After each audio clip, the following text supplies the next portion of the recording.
Thank you, Billy and Renee. If I didn't mention it during the introductions, the purpose of the PowerPoint is really to provide a general overview of logging BMPs and the overview of the non-point source pollution associated with logging. And really, I wanted to shine a light on the Kentucky Logging BMP Field Guide. This field guide was redone in the fall of 2018, and it is one of the best field guides that I've seen. I may be a little bit biased, but it is an awesome tool for both loggers, foresters, and forest landowners. It will really go a long ways in getting BMPs implemented correctly, understanding the Forest Conservation Act and everything associated with responsible logging. So let's start with going through the types of logging pollution. The most common logging pollution is sediment, and this just occurs from the roads and trails and landing network that's needed to extract the timber from the forest. So almost all the BMPs are geared towards preventing mud from entering the stream channel or reducing the amount of mud that's going to enter into the stream channels. So the next type of logging pollution is just logging debris itself. So particularly in the hardwood stands, it's typical for the saw logs to be extracted and the tops to be cut off and left laying on the forest floor. Well, oftentimes those tops have to be pushed or dragged around to get them out of the way of the operation. And if people aren't paying attention and using good judgment, it's easy for those tops to get pushed into the stream channels. What this does is you eventually create a dam situation, and the water will have to cut the banks to get around this dam, and that leads to bank erosion and sedimentation in the stream. Also, as this woody material starts to break down, the rotting process will reduce the dissolved oxygen in the stream and can affect the aquatic life in the stream. Another type is the increased water temperature. When you take the overstory trees off of a perennial stream, you're likely going to increase the temperature of that stream. And some species are temperature sensitive. The first one that always comes to mind is trout, but there are many other species that need cooler waters. Also, that the higher water temperatures will reduce the dissolved oxygen levels and can also cause aquatic harm.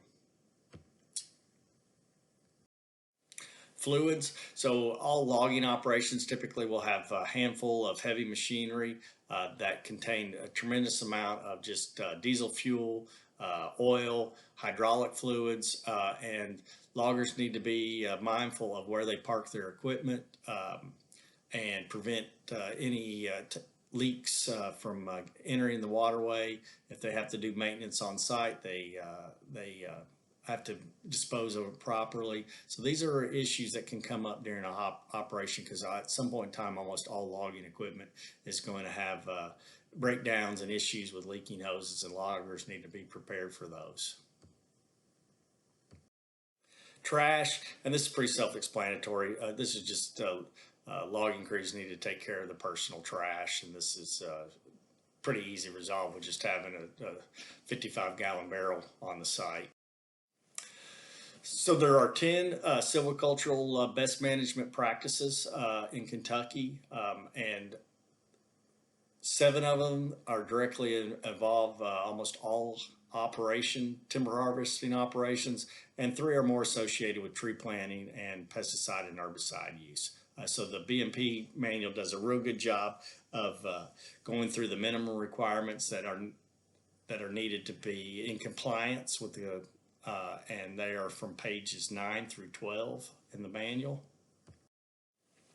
And I mentioned being in compliance. So in 2000, the Kentucky Forest Conservation Act went into effect, and this requires that all commercial harvesting operations meet the minimum requirements for BMP. So BMPs are mandatory. It also requires that commercial logging operations have someone on site and in charge that has gone through the Kentucky Master Logger Program. So the BMP manual does a real good job explaining that, and it also does a really good job of explaining the logging inspection process and the enforcement process that's done by the Kentucky Division of Forestry. So that's real good, helpful information there. The manual talks about planning. Planning is something that's not always done on harvesting operations, and this can go a long ways to eliminating some of the issues that come up. So really we're trying to encourage landowners to really ask to see the loggers' harvest plan prior to them starting.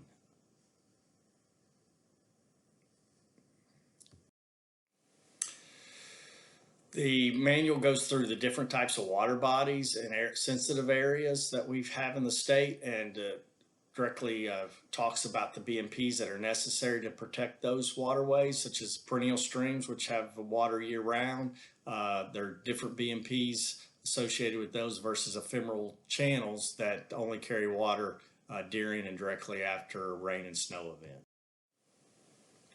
Streamside management zones, the manual does a really good job addressing these. So a streamside management zone for perennial waterways, one, it requires the retention of some overstory trees, which eliminates that temperature increase pollution, and it also provides a buffer strips for sedimentation to be filtered out before it reaches the streams.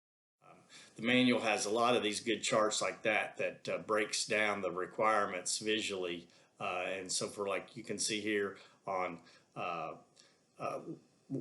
lower slope properties, the tree width only has to be 20 feet. The distance from the roads and trails only have to be 50 feet because there's less potential for erosion, and the way the sun angles hit that creek, that the 25-foot buffer protects the stream temperatures. On steeper ground, those distances are doubled.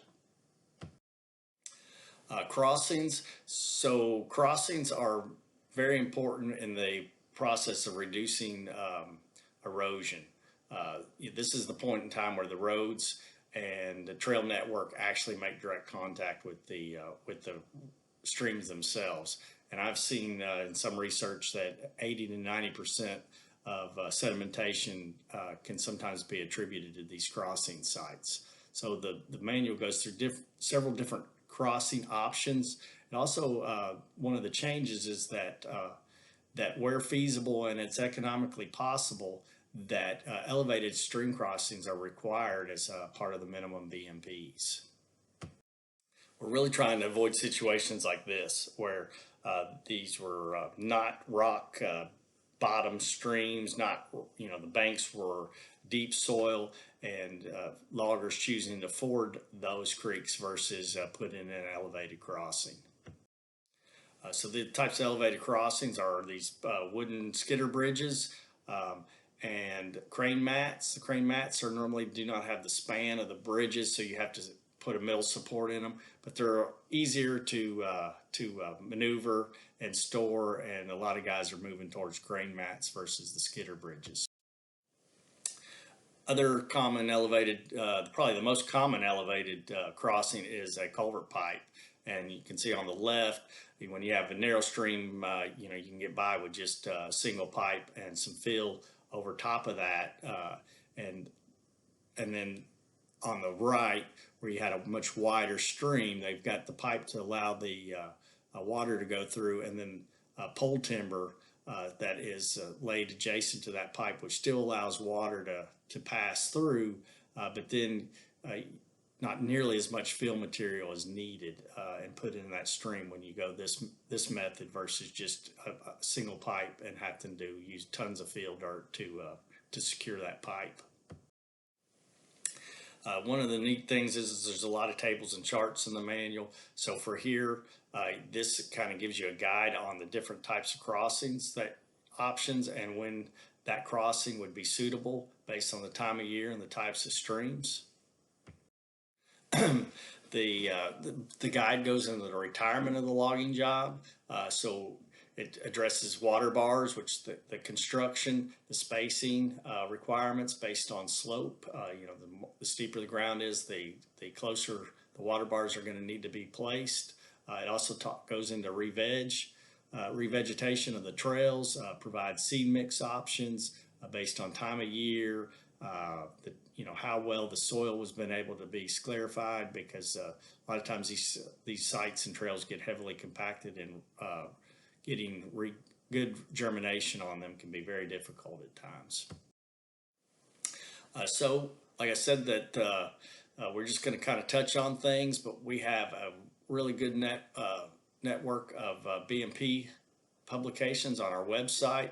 You can also find the BMP guide itself there, and we do have the spiral bound field guides available. You just need to contact the extension office. And a good source for more information on BMPs is the Kentucky Master Logger website. And I would encourage folks that have an interest to take the 3-day program. There's a lot of good information that can be gleaned in this from this program. So just be happy to take any questions or comments. Thank you.